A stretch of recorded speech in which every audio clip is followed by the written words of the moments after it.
Poi zio Fiore la sera trasiva a casa dalla campagna e la moglie ci faceva trovare la bacinella con l'acqua calda.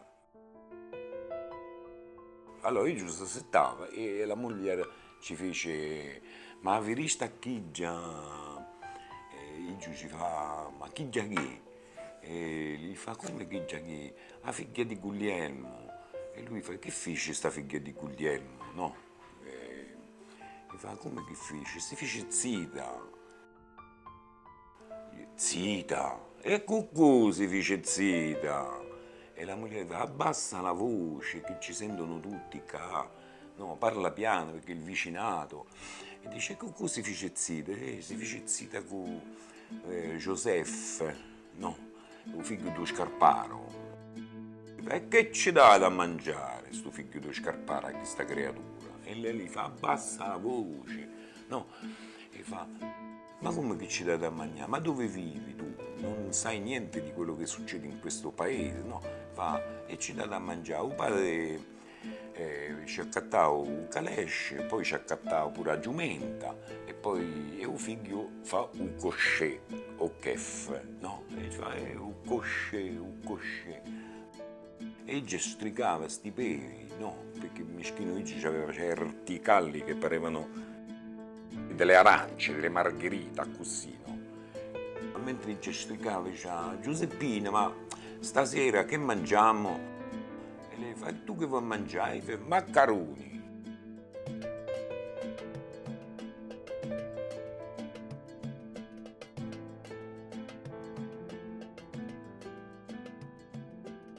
De notte nevere ritorno dareri tu funno che funno sento luna cantare.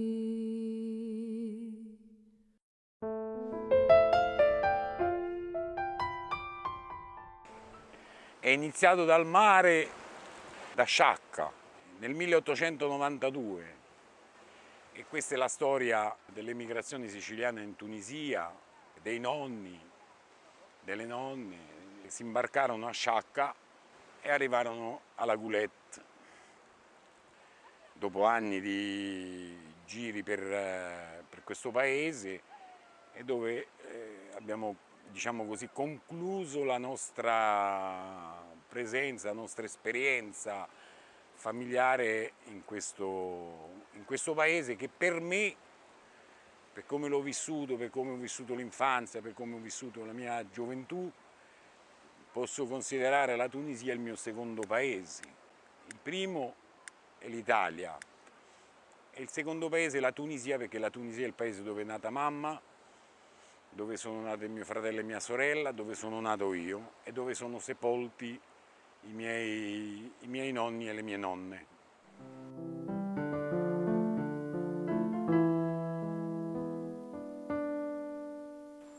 Dalla parte di mio padre, i suoi fratelli, le sue sorelle, gente molto coraggiosa, una razza di un coraggio inflessibile, freddo, proprio un coraggio. Non conoscevano la paura. Mia madre, le sue sorelle e i suoi fratelli se la facevano addosso, non pure la loro ombra. Perché? Perché erano nati in quei paesi là, scantati. Mia zia, Azzanindina, la prima sorella di mia madre più grande, no? L'hanno dovuta, a 15 anni l'hanno chiusa dentro casa, e per farla, i genitori, e per farla uscire la tramutavano da vecchia, ci mettevano abiti, perché, questo mi raccontava mia madre, se mia fiusi ci piaceva, se la prendevano e basta, con la forza. Questo succedeva nel paese di mia madre San Giuseppiato. Se la prendevano con la forza, è successo. Il padre di mia madre erano mezze burgisi. Perché? Perché teneva una capra dentro casa, una casa e a capra dentro casa, è un pezzetto di terra, e quindi stava meglio di mio nonno paterno, che quello non teneva proprio niente. E malgrado che stavano un po' meglio, se ne sono andati perché c'erano questi problemi, così non si poteva vivere, insomma, con questa mafia che... Zio Cicco, ma lui si chiamava Francesco di Chiara, e una delle ragioni per le quali Luzzu Cicco lasciò la Sicilia, perché lui non volle fare il militare.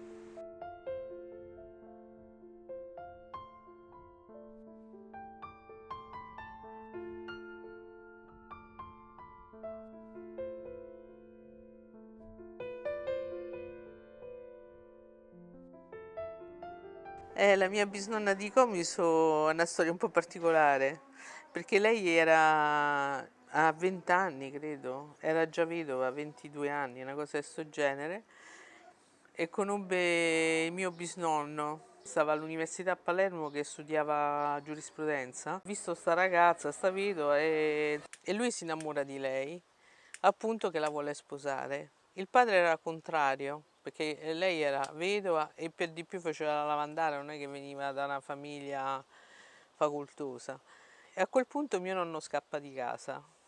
Fanno la fuitina e il mio trisnonno chiude tutti i rapporti con lui, nessuno va al matrimonio, insomma nessuno... e un anno circa dopo, nel 1889, nasce mio nonno Giuseppe e inizia a lavorare nei campi per mantenere la famiglia. Quando mio nonno Giuseppe ha circa 4 anni, il padre muore, che si ammala di malaria, e a quel punto lei non sa più che fare, questa mia bisnonna, perché è già la seconda volta che è vedova. E c'ha pure 3 figli da campare e in Sicilia non è che tutto sto lavoro. Lei la fortuna sua è che aveva dei fratelli che erano andati in Tunisia e con cui regolarmente si sentivano, si scrivevano, eccetera.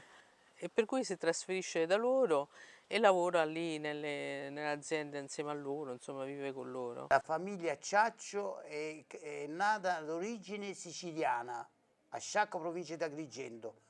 Mio nonno aveva dei beni, la mafia comincia a mandare delle lettere che volevano dei soldi, taglieggiavano, e lui ha resistito fino a un certo punto. Poi un giorno, mentre che pioveva, sotto un ponte c'erano 2 cavalli con 2 signori con dei cappelli, insomma, e lui doveva passare sotto questo ponte, e della forte paura in 2 o 3 mesi circa è morto. Un uomo di 1,90 m, 2 metri, stava bene e tutto. Quando hanno visto così, hanno fatto una riunione di famiglia. Che dobbiamo fare? Dice qua, o paghiamo il pizzo o dobbiamo andare via. Praticamente nel 1925 hanno deciso di andare in Tunisia. Perché hanno deciso di andare in Tunisia? Perché c'erano la famiglia della parte di mia moglie, che erano mezzo imparentate, che ormai erano tutti parenti, si conoscevano, era la 4ª generazione che stavano qui. Così hanno deciso, perché stavano bene, si sono comprati una barca, tutti i familiari, una barca grande, si sono perfino portati il cane e sono andati all'avventura. C'era un ambiente siciliano, sono andati armati con le pistole, si credeva chissà cosa, invece là era tutto tranquillo. Mon grand-père paternel était d'Alcamo et sa famille était partie en Argentine. Et ensuite, il voulait se marier avec une jeune fille qu'il avait rencontrée plus jeune. Donc il est revenu d'Argentine en Sicile pour se marier avec une personne de son village, à Alcamo. Et ensuite, les parents de cette femme n'ont pas voulu qu'il retourne en Argentine parce que c'était trop loin. Et donc il est parti vivre en Tunisie, où là il a pu exercer sa profession. Voilà, donc ça c'est du côté de mon père. Et du côté de ma mère, c'est au contraire, c'est une famille qui venait de Termini Imerese, c'était des marins. Et là, ils ont décidé d'aller en Tunisie parce qu'ils gagnaient mieux leur vie, ils pouvaient vivre de façon économique mieux. Et donc, mon grand-père maternel, lui, est né en Tunisie. C'est la différence avec mon grand-père paternel. Nonno Giuseppe, che io ho vaghi ricordi di questo nonno, lui andò via dalla Sicilia per ragioni, diciamo così, legate al fatto che si fottiva le mandrie di pecore, di montoni, e fu costretto a lasciare Roccapalumba, e anche lui andò non proprio al Kef, lì in una località vicina al Kef che si chiama Oued Meleg. Dopodiché nonno Giuseppe, rincorso e ricercato, pensò bene di abbandonare la famiglia e di andarsene dal suo compare a New Orleans.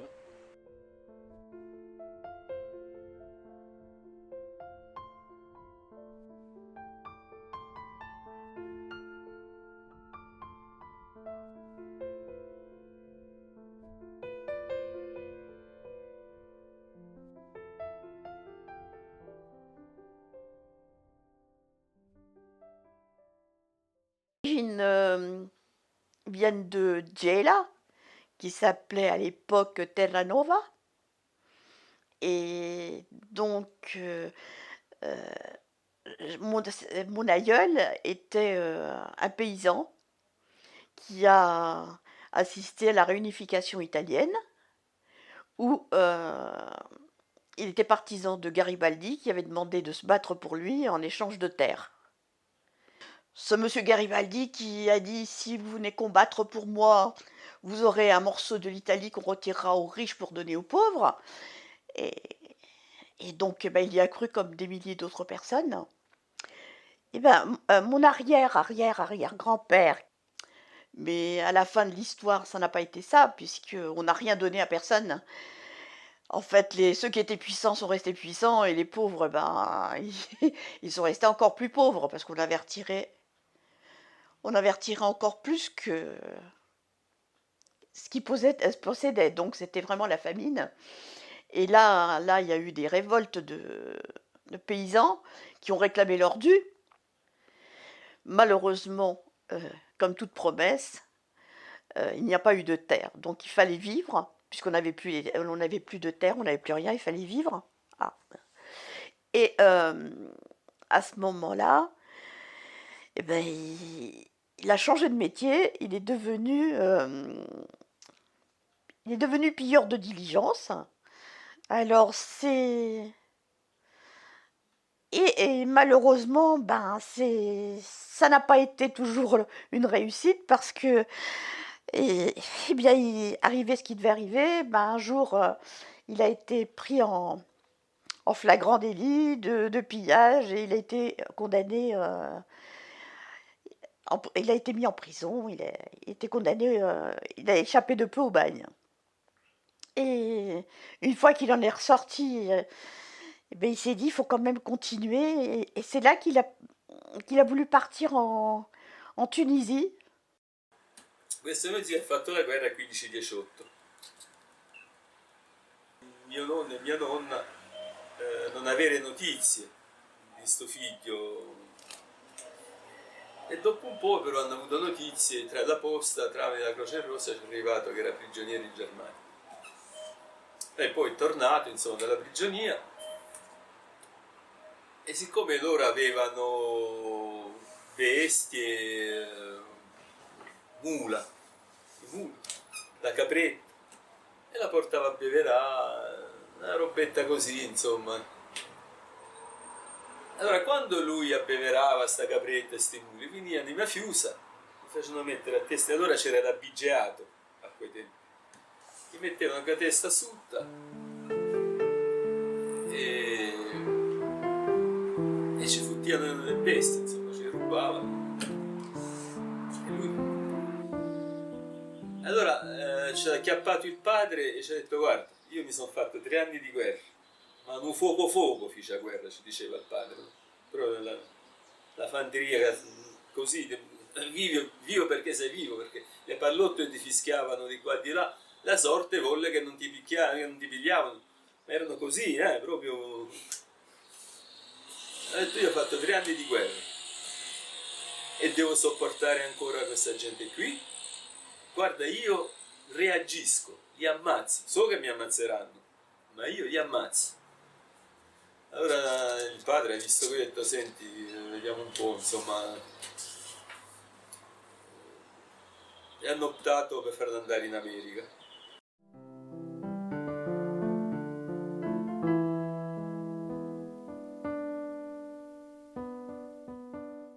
All'inizio mi sa che era partito uno dei russi, un certo Domenico Russo, è andato a finire a Mamet.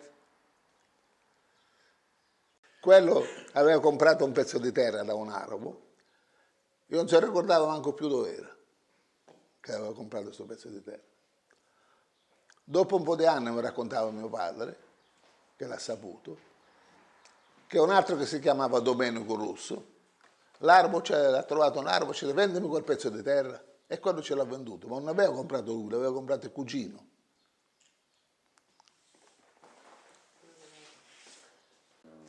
A quei tempi non sapevano né leggere né scrivere, tutto quello.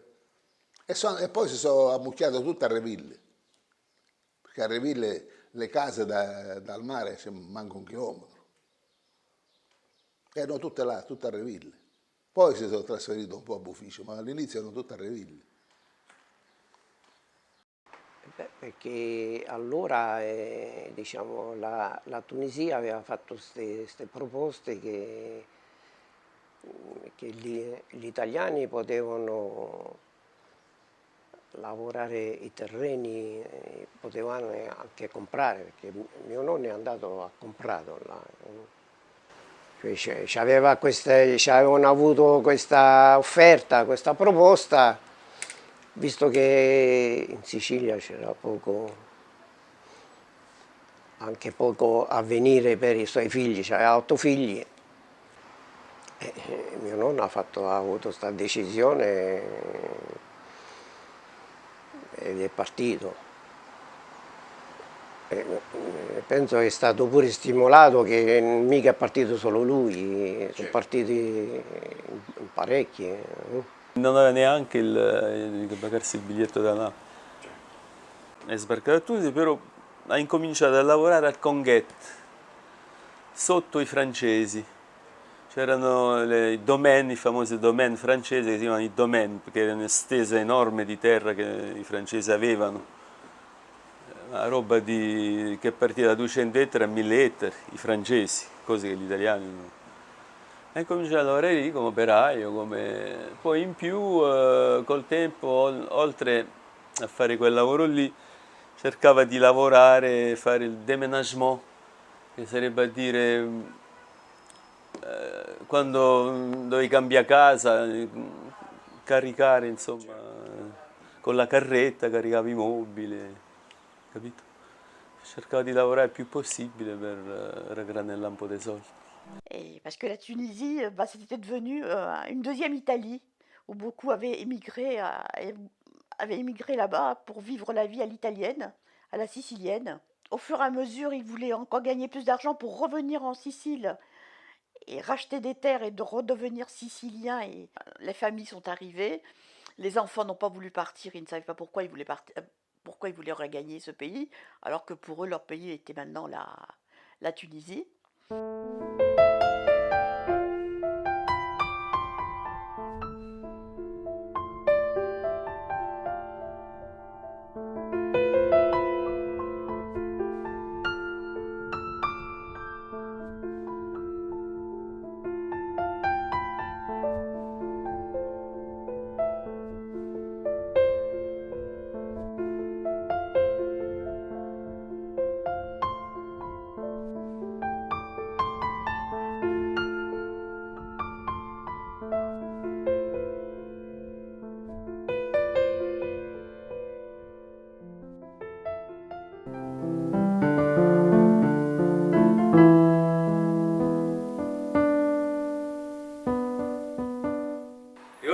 aspettava sempre la lettera di mio fratello che era militare a Udine, mischino. Prima a Ciapano e poi a Udine, mandare a mio fratello. E aspettava la lettera più alta di mio fratello. Va una boîte à lettres, una buca da lettere, e vede, alza sia lettera da zia. E questa ci scrive Mercurio si nio all'aucio mondo. Scriveva in siciliano, mischino. Non sapeva scrivere, no? Mercurio si nio all'aucio mondo. Il fratello di mia madre, insomma, no? Lei è vecchia, è campata ancora di... Mio zio era morto più giovane.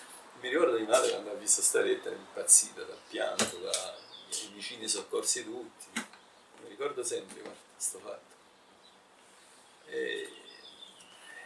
Perché col fratello si scrivevano regolarmente, lei era la scrivana di tutti. Questo era coraggioso e è voluto rimanere italiano, e per essere rimasto italiano gli americani gli hanno sequestrato i beni. C'è un piccolo alimentare, gliel'hanno sequestrato per non so quanti anni, come i francesi hanno fatto a noi. Quando l'Italia dichiarò la guerra alla Francia, essendo la Tunisia un protettorato francese dal 1881, molti italiani vennero internati. Papà con mio zio Michele D'Antoni e con l'altro mio zio Corries Peppino rimasero 6 anni. Finito la guerra, sull'azienda ci hanno messo un sequestro, a parecchi italiani l'hanno espulso e ci hanno levato l'azienda, che era, dicevano, politicante, però era la scusa perché mio padre veniva pagato come un operaio e tutto il raccolto se lo prendeva lo Stato francese.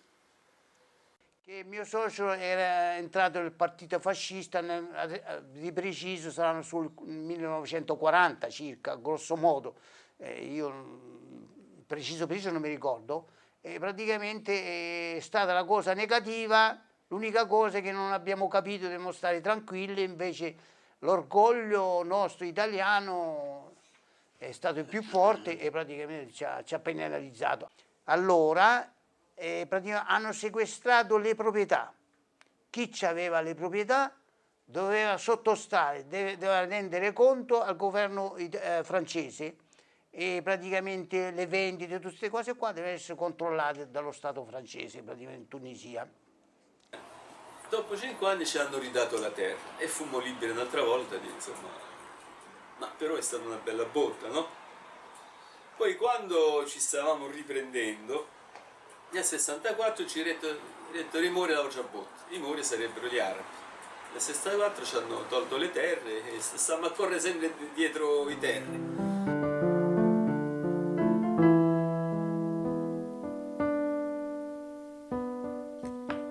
L'Albi chiedevano adesso che abbiamo preso l'indipendenza come state voi italiani?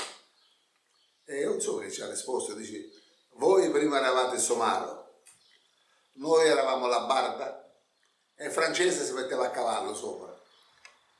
Dice adesso è cambiato tutto, dice adesso state meglio, dice sì, dice adesso i francesi sono diventati Somaro, noi siamo la Barda e voi lo mettete sopra, dice quando per noi italiani non è cambiato niente.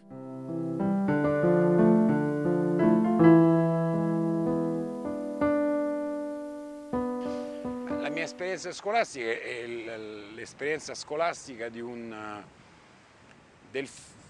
figlio di siciliani che, essendo l'ultima generazione, dovette frequentare, e la cosa piacque anche, le scuole francesi.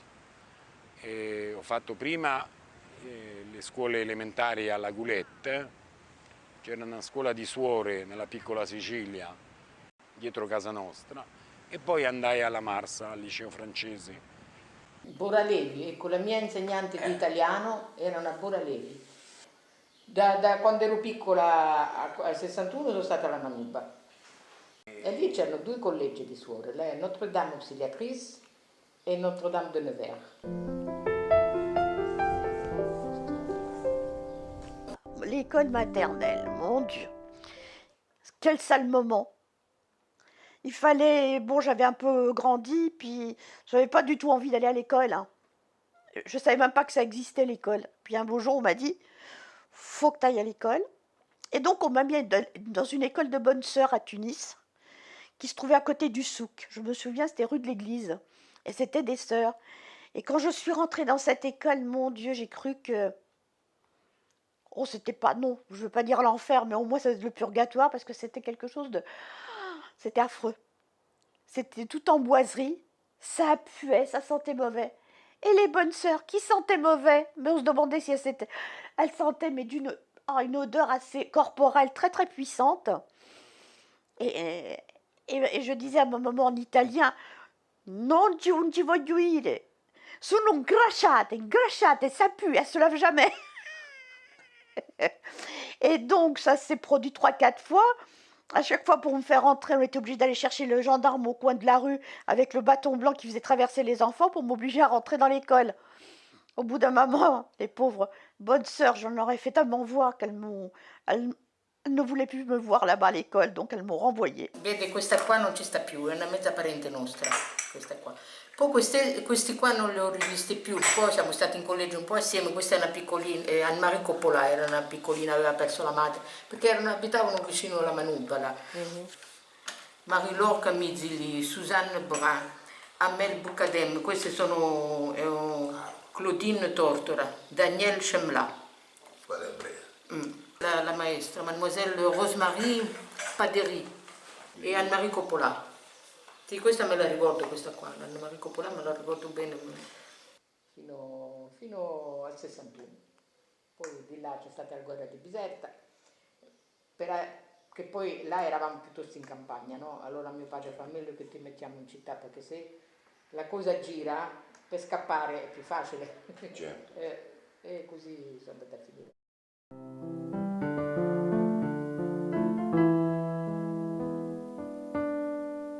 Mio zio era sposato con una francese e aveva preso la cittadinanza dopo la guerra, verso il 40-42. Dunque erano francesi. E lui si è trovato militare a Biserta, quando c'è stata la guerra di Biserta. E le volevano buttare a mare perché l'avevano accerchiata davanti, tutte vestite da donna, con il coso, con le trincee, e da dietro c'era il mare, non potevano né ricevere vivere né manco uscire. Erano bloccati. E così l'ammiraglio Amann ha fatto venire 1000 paracadutisti dall'Algeria e l'ha paracadutata sopra alla base francese. Mentre scendevano ci hanno sparato altri 4 e uno ferito, l'hanno portato in Algeria, un altro che era gravissimo, il comandante ci ha sparato, l'hanno messo dentro la cassa e ci hanno dato carta bianca per i paracadutisti, hanno aperto le porte e sono entrati dentro la città di Biserta, perché i francesi avevano tutte le mogli dentro gli appartamenti e loro erano bloccati in caserma e le mogli, se avevano figli non lo so, erano dentro l'appartamento in città a Biserta. Beh, quello fu un periodo drammatico, diciamo. E i paracadutisti hanno fatto piazza pulita, prima delle persone, dove trovavano persone dentro gli appartamenti, le buttavano da sopra. Poi le oreficerie hanno scassato tutto, si sono preso tutto. I paracadutisti. Ci hanno dato carta bianca. E hanno fatto qualche 2000 morti, insomma. Sì. Le trasportavano verso il sud della Tunisia sopra i camion coperte del ramo di eucaliptus morti di Biserta, perché parecchi erano del sud. Perché là passava il capo del villaggio, Sheikh, e ci diceva al padre, c'è 3 figli, domani uno mandalo a tale posto. Poi là passavano i camion e si sono caricati e l'hanno portata a Biserta senza spiegarci niente, senza dirci niente. E parecchi hanno fatto quella fine, quelli che sono morti e poi che no.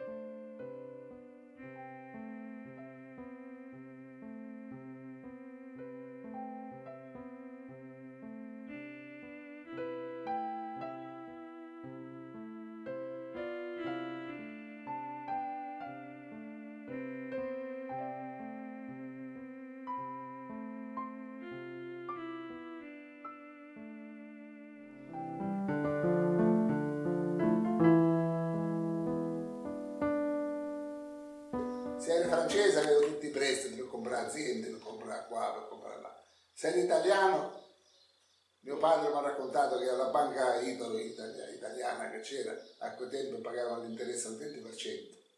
Invece se eri francese andavi in banca e ti davano il prestito al 3-4%. O trovavo un'azienda da comprare, ti davano tutti i soldi per comprare, purché eri francese. Sempre vissuto lì a Cuba Kbira? No, prima a Bufiscia. Ah, E invece poi, siccome a Bufiscia c'erano i terreni che saliva il sale, rovinava tutto, hanno deciso di comprare nella zona del Cap Bon, là vicino Grombaglia, insomma, a Cuba Kbira, e buona parte delle terre che c'avevano erano lì poi. e c'erano altre famiglie ovviamente siciliane. Sì, là vicino a mio nonno aveva comprato anche il cognato che era il fratello di mia nonna, avevano comprato altri parenti, c'erano parecchi parenti che avevano le terre là intorno. Ma all'inizio no, faceva tutto lui con la moglie, per risparmiare, no? Siciliano risparmia come non so che. E così, pian piano, hanno accumulato un po' di soldi, hanno cominciato a comprare pezzetti, però non a Conghetti, perché loro avevano la mentalità che volevano stare vicino alla città, quindi Tunisi, che poi la terra di Tunisi non aveva il valore che aveva la terra di Conghetti, perché a Conghetti c'era acqua, a Tunisi non c'era acqua, nei dintorni, nelle ferme di Tunisi, la terra insomma di Tunisi non c'era acqua, manco l'acqua dentro casa avevamo noi, figurati, fino all'ultimo.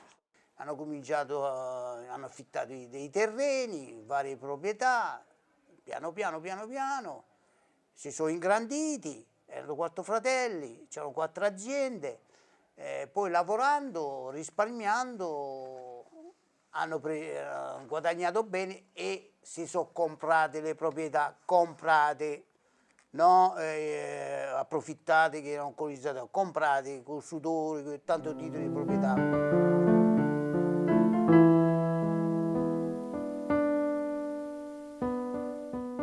Bisogna dire la verità che i francesi sono venuti già preparati con i soldi, la tecnologia, queste cose qua, e noi non siamo stati secondi a nessuno. Abbiamo imparato subito e le abbiamo superate. Ma te la ricordi quest'uva? Sì che me la ricordo. In Tunisia, a Cuba, mio nonno aveva filari di uva, non so quanti ettari però. A Cuba Kbira? Cuba Kbira, vicino Grombaglia. E c'aveva l'uva da vino, faceva parecchio vino, aveva una cantina grande, pure dei filari di Zibibbo. E io, leggendo il libro di Giuseppe Gabriele, mi sembra che si intitola Quel centimetro in meno, e c'era una storia che mi aveva colpito tanto, che mi è rimasta impressa, proprio dovuta allo Zibibbo. Praticamente i francesi avevano proibito agli italiani di portare tracce di Zibibbo in Tunisia per piantarlo, per cui gliel'avevano proibito e non potevano importare la vite lì in Tunisia. Non hanno ceduto su sta cosa e allora gli è venuto in mente a un po' di imprenditori di far venire dalla pantelleria questi tralci e si sono inventati di costruire una grossa gabbia dove ci hanno messo un bel po' di galline dentro e di far venire una vecchietta da pantelleria con la sua famiglia. Questi con la barca arrivarono a Tunisi, i doganieri l'hanno visti, si sono avvicinati e non hanno fatto caso alla gabbia, insomma, perché hanno visto Madame Vusalè. Sì, ma quella tanto non li capiva, cioè parlava pantesco e basta. E praticamente sono passati con sta gabbia e i doganieri non se ne sono accorti di niente.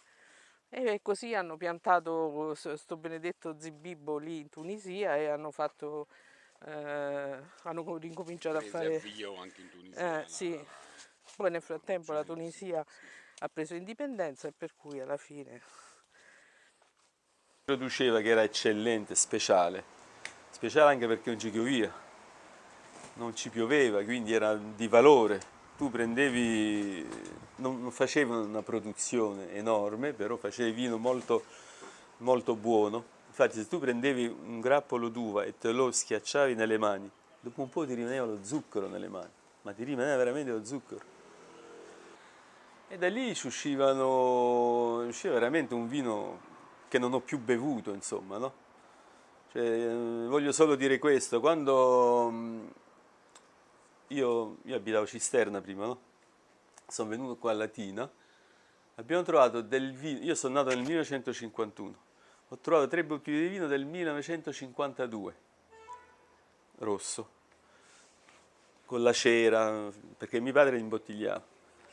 E questo vino aveva ancora un aroma che era qualcosa di spettacolare, è un vino eccezionale, unico, dato da quel sole, da quella terra adatta proprio, secondo me. Cioè, anche se non facevamo una produzione enorme perché non c'era acqua, ma la qualità era speciale, è speciale come qualità alcolica. Poi c'era Lavaux, che era diciamo come che aveva anche la sua cantina Lavaux, no? E che faceva anche da mediatore, francese, famoso Lavaux, no?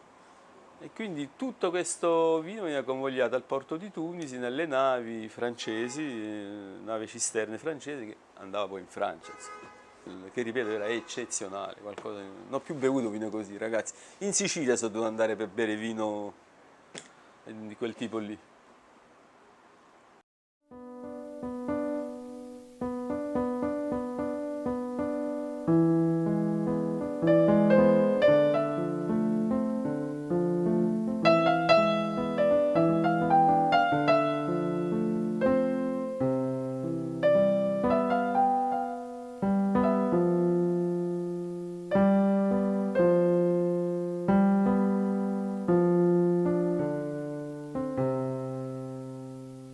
Ma c'era quello del consumo locale, abbastanza per il consumo locale, però quello per l'esportazione che davano le licenze si vendeva il doppio come prezzo.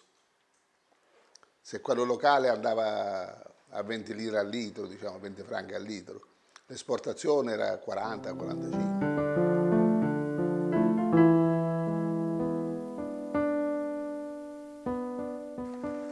La sola che aveva capito qualcosa è stata mia madre, perché lei aveva l'abitudine di andare a dormire magari a mezzanotte, non aveva mai fretta, e ascoltava la radio. E aveva sentito dire che piano piano ci dovevano spiumare come le galline, all'italiana, all'europea, no? Mia madre ha fatto scrivere una lettera al Corriere di Tunisi, come quale ci diceva che lei aveva sentito dire alla radio che ci dovevano spiumare prima.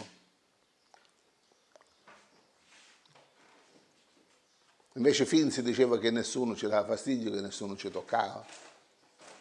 Dopo l'esproprio allora ha detto, diceva, aveva ragione l'amico lettore, la lettera era firmata D.E. di Castro di Richetta, forse nel 62, penso dopo Biserta. Quando siamo andati a chiedere lo scarico di questo trattore là, siamo andati lì, il francese dice, cosa vuole scaricare un trattore? Ma lei è pazzo, signor Ciaccio.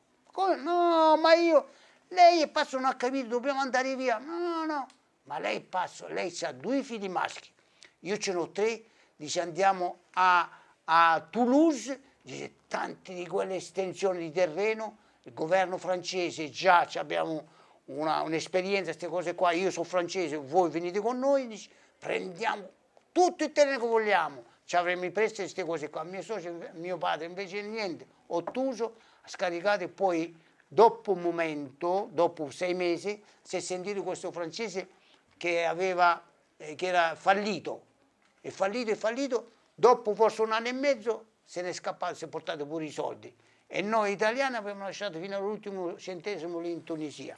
Parliamoci chiaro, noi è dal 56 che sapevamo che da un giorno all'altro ci dovevano, l'ha detto Bourguiba, non so se la signora lo sa, che doveva cacciare. Mio padre non ci credeva, forse perché era nato lì, perché mio padre è nato là, non ci credeva, è impossibile. Tutti lo sapevano, mio padre non ci credeva. Allora mia madre ci diceva, andiamo in America e qua finimo male. A schifio che finisce, ci diceva, andiamo in America. America, siamo paese tuo, a San Giuseppiato. E tu sei uomo di stare a San Giuseppiato, ci diceva. Che tu non conosci mafia. T'astutano ci faceva. Andiamo in America. L'America mai, ci fece perdere la guerra l'America. Pensa come era fissato. Che dicevo, che dopo 70 anni di lavoro ci hanno messo fuori, che diciamo. Prima a Reville avevano fatto sacrifici, mio padre l'unghie dei piedi bisognava tagliarci con la forbice per portare la vigna, perché a quei tempi scarpe non avevano, la Boficia era terra grossa, terra pesante, e camminavano scalze.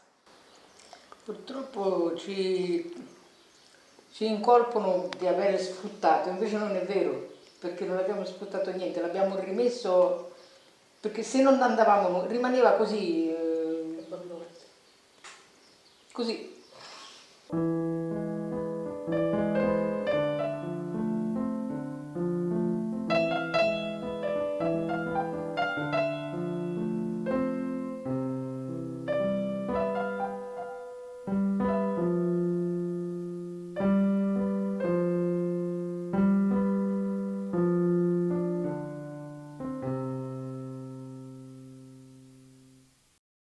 12 maggio 64 ci aspettavamo, abbiamo sentito alla radio l'esproprio, ci aspettavamo che arrivavano questi qua, adesso arrivano e infatti è arrivato Khlat al-Hars erano la gendarmeria tunisina con una jeep, con questi noi, e chi mai aveva avuto a che fare con la legge tranquilla a lavorare, arrivano questi qua, chissà chi era arrivato, una paura, vengono, si presentano e dicono ecco توا باش يرجع الكل الدولة العربية على خاطر انتم مشكم من هنا انتم مش ترجعوا البلاد نتاعكم.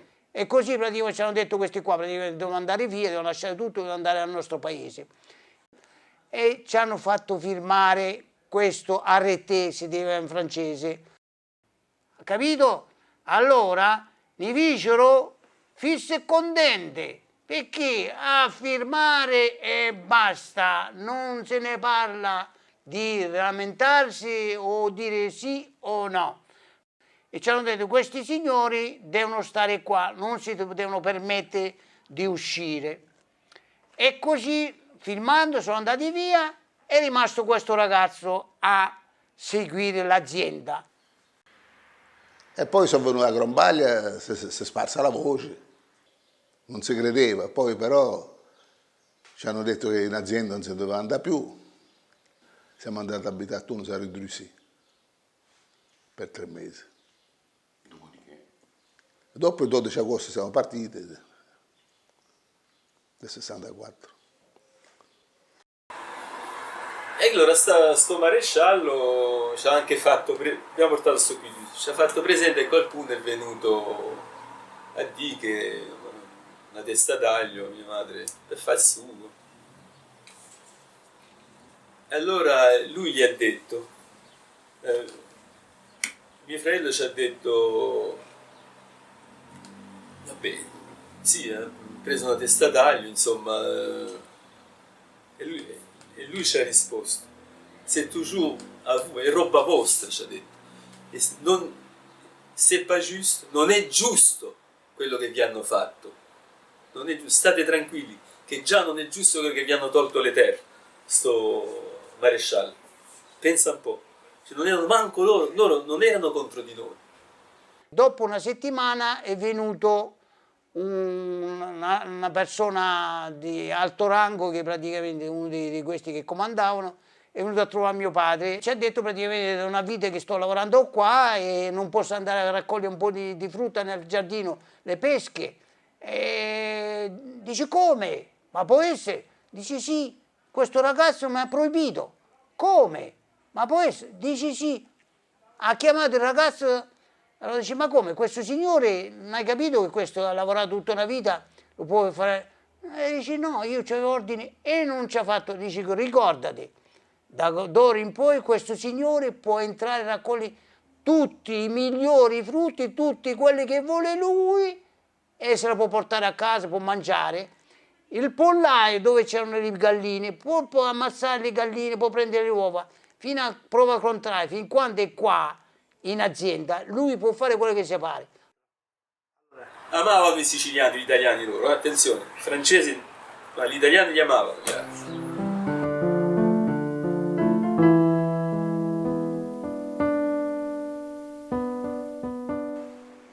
Il lavatoio del Chef è, come dire,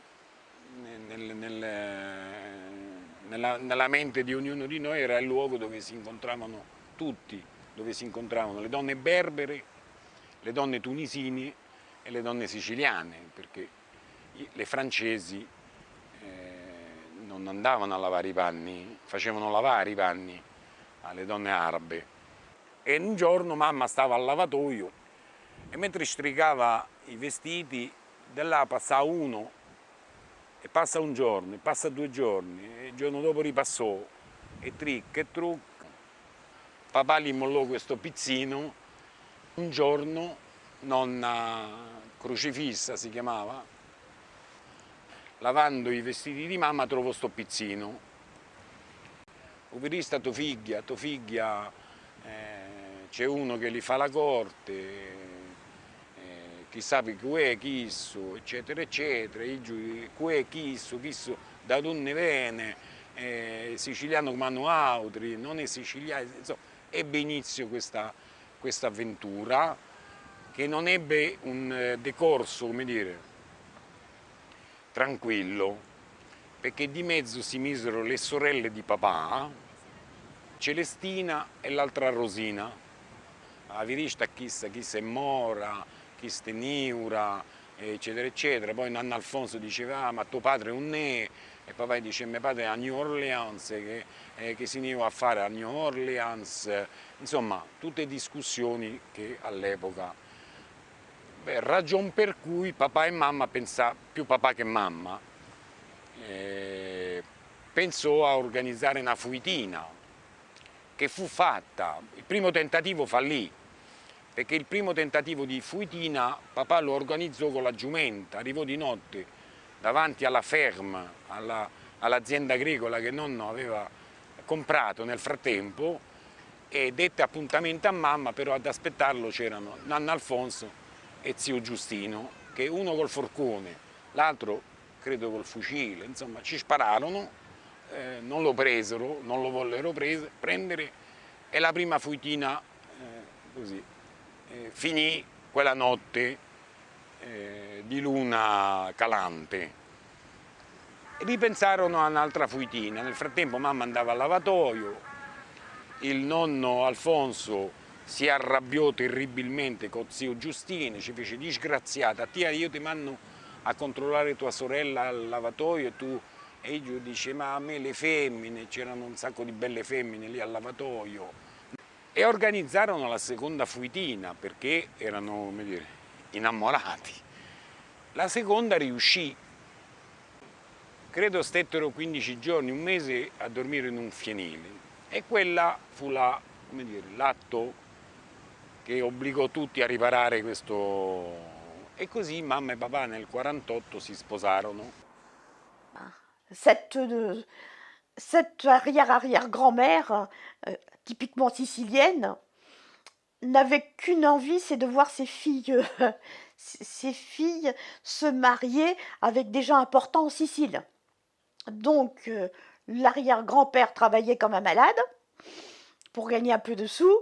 Les enfants, pour une fois, on ne donnait pas au mâle, mais c'était les femelles qui en profitaient, parce que elles voulaient absolument marier ses filles avec quelqu'un d'important en Sicile.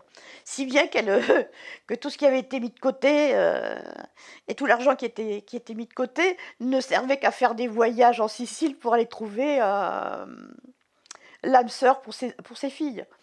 Mais, encore une histoire sordide, je ne sais pas, je ne veux pas dire... la tante Nardine, on l'appelait comme ça, puis je me souviens d'elle, elle était petite, elle était moche, très très très très moche, mais qui avait beaucoup d'allure. Elle se prenait pour un vrai mannequin, elle était toujours... ça lui donnait du charme, disons qu'elle était très charmante et très, très enjôleuse. Et quand je l'ai revue des années et des années après, puisque je n'ai pas suivi après son... Il y avait un Ah, qu'est-ce qu'il était beau, c'était un Allemand. Mais alors immense. À côté d'elle, il devait faire le double. Magnifique. Et ce monsieur, je me demandais chi c'était et c'était son mari. L'uomo andava a chiedere al genitore la mano, insomma, e se ti diceva sì va bene, se no la potevi scordare, insomma. Così era, io mi ricordo questo. Era una cosa molto rigida. E poi si festeggiava Capias Monte. Quando se la cosa andava in porto si sposavano, insomma. E poi a Zita non è che la potevi, ma voi la sapete meglio di me questo, no? A Zita non è che la potevi portare, venivi là a vederla in casa, cioè a stare insieme, ma portarla fuori da soli, io questo me lo ricordo, non si poteva, eh? Era così, là non è che potevi carrozziare, no. Però, caso strano, il matrimonio, dopo che se ne usciva da chiesa, si faceva alla francese. Perché il matrimonio si faceva di pomeriggio. Era raro che si E allora c'era l'orchestra per cominciare, tutte sedute, c'erano... Diciamo che c'era il rinfresco, non c'era proprio la cena vera e propria. No, non esisteva la cena, no. Rinfresco però tutti dolci, tutte sfumanti, liquore, cose. Di continuo si passava con i piattini e si metteva sui tavoli, di tutto. L'arabe quando c'erano i matrimoni si imbriacavano, mica bevevano poco. Tout le monde vivait ensemble. Les Italiens, les musulmans, les Arabes, les Juifs, les Français. Et on se rencontrait tous, toutes les années, pendant 3 mois, à la plage. Il n'y avait aucune discrimination, tout le monde s'aimait. Et vraiment, c'était un amour, une solidarité extraordinaire. Si passava tempo. Veramente era l'estate senza nessun pensiero, vabbè che ero ragazzina quindi che pensiero potevo avere, ma comunque i genitori, mio padre mi portava al mare, poi il pomeriggio lui giocava a bocce con Gianni Francese, tutto quanto, là giocava a bocce, lui con qualcun altro, e noi altri eravamo là che si passeggiava. Quando si era messa la gonna della sorella, vede come si scherzava pure a quei tempi. Le mie sorelle, mio fratello, tanti amici. Uno si portava il mangiare, dopo si fermavano verso le 7:30, le 8, si cenava là ai tavoli, dopo ricominciava l'orchestra fino a mezzanotte. Dionisio, qui étaient des Italiens, Siciliens, qui habitaient en Tunisie depuis 1 ou 2 générations. Alors, ce qu'il faisait, il prenait la grande télévision, il la mettait sur le balcon qui donnait sur la plage. Ils allaient chercher des chaises et ils invitaient tout le monde à regarder la télévision. Les gens venaient de toute la plage, c'était à Salambo, c'était magnifique. Il y avait les petits Arabes, les grands Arabes, les petits Juifs, les grands Juifs, les Italiens. Tout le monde était mélangé, c'était magnifique. Vraiment, c'était un souvenir extraordinaire, c'était un événement, c'était la fête. Parce que la première fois que les gens venaient voir la télévision, c'était la première fois qu'ils voyaient des films, du cinéma, tout le monde était étonné et tout le monde était... On faisait des fêtes, après on mangeait ensemble, on buvait des petits jus de fruits, les Fanta, les petites cacahuètes, les glibettes, tout le monde était tous ensemble, vraiment c'était extraordinaire. Ouais.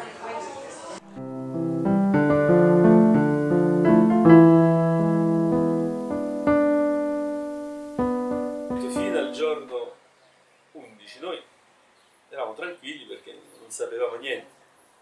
E il 12 ci svegliamo e vediamo sui giornali che non eravamo più padroni delle nostre terre. Hanno bloccato i conti in banca, abbiamo prenotato per la nave, per non andarsene, che facevi più lì? Anche perché chi voleva rimanere in Tunisia doveva accettare di diventare praticamente arabo. E per cui nessuno degli italiani accettava sta cosa e se ne sono tutti andati. Tant'è che 3 anni dopo, nel 1967, ci richiamarono tramite l'ANIT, le vecchie ANIT. Ci richiamarono perché volevano che si tornasse sulle terre, perché non erano capaci a coltivare. Però chi c'è più ritornato? Nessuno, ormai stavi qua, poi non ti fidavi oltretutto, no? Che ti fidavi? A tornare lì e poi... che te garantivano, cosa? E poi da lì sono cominciate le rivolte del pane, le rivolte perché c'era più commercio, c'era più niente. Tunisi era morta, ragazzi, perché ci fu una partenza di tutti, degli ebrei, che facevano più? Gli italiani reggevano l'agricoltura, l'artigianato era retto dagli italiani. Chi reggeva queste cose? Che loro non erano capaci.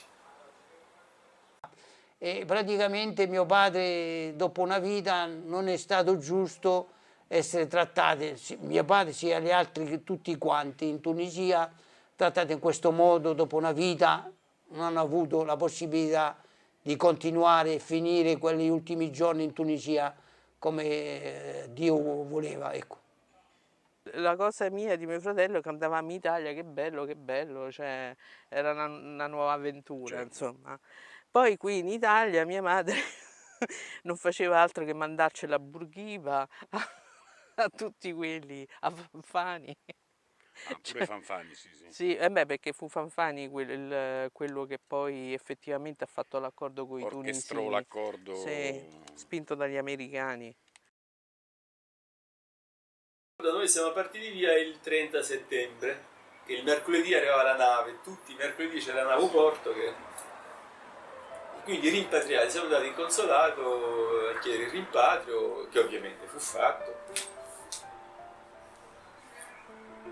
E l'ultimo giorno noi stavamo prendendo le 4 stracce che ci dovevamo portare, insomma, mi ricordo questo fatto che mi è rimasto così impresso.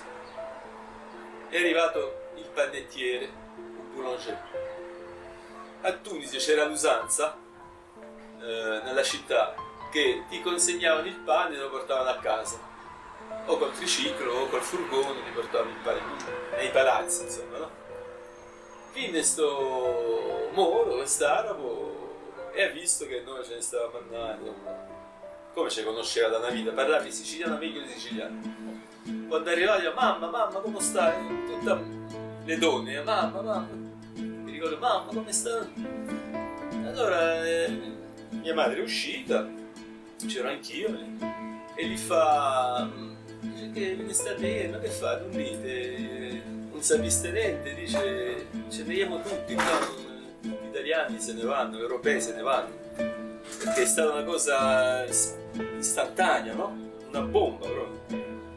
Questo arabo si mise a piangere proprio e ha detto e ora noi che facciamo? Che per noi è finita, parola, per noi è finita, dice.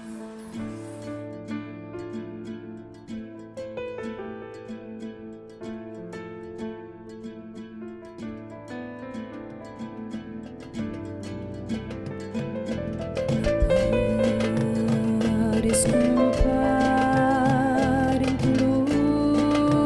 lustro da luna, colore torna, pare che piange, da notte nevere, ritorno d'arere. Funno che funno, sento luna cantare.